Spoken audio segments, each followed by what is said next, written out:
Mr. Marshall, as always, thank you very much for your time. We'll chat about your runners on Saturday at Hollywood Bet Kenilworth. You start in race 1 with two lovely runners. You've got Unsung Hero and Bank Street.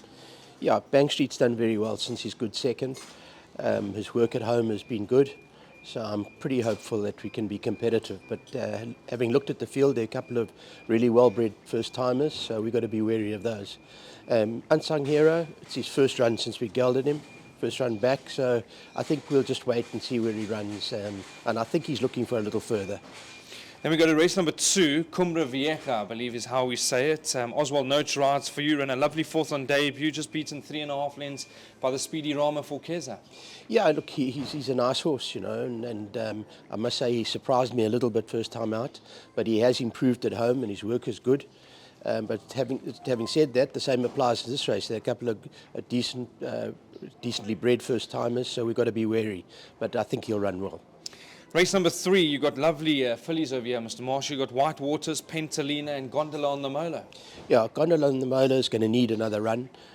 She's done well at home and has come on since her first run, which was over 1,000, which was way too short for her. But she will run a decent sort of a race. Unfortunately, she's drawn a bit wide. Pentalina is a very good filly.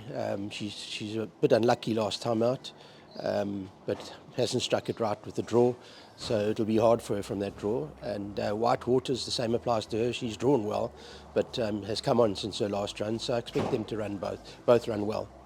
Race number 4, you got Becky Sharp, Ashton Aries rides, drawn 11 over the 1,200 metre trip, beaten 5.6 lengths by 1,000 kisses in its last start. Yeah, she was a little unlucky. She should have run a lot closer than that, but she's very hard filly to work at home. She doesn't relish her gallops and things like that, so we just got to wait and see how she runs on race day. I'm hoping she runs a much better race.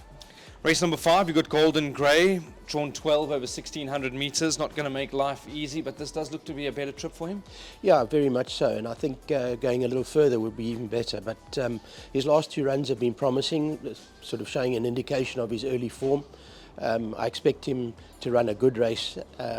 Hopefully the draw is not too bad for him. But yeah, I expect him to be in the money. Race 6, you got Touchdown. Ashton Aries also rides for you, drawn 1 over 1,400 metres. I see been rested 74 days. Yeah, he came back. He bled in his last start, so he's come back from a bit of a suspension. He's done well at home. I think he'll just need the run. Race 7, San Pedro, Look for Vaughan, Silver Operator, all look to be lively chances. Yeah, San Pedro, I think he's a decent horse, and at the weights, I think he'll be very competitive.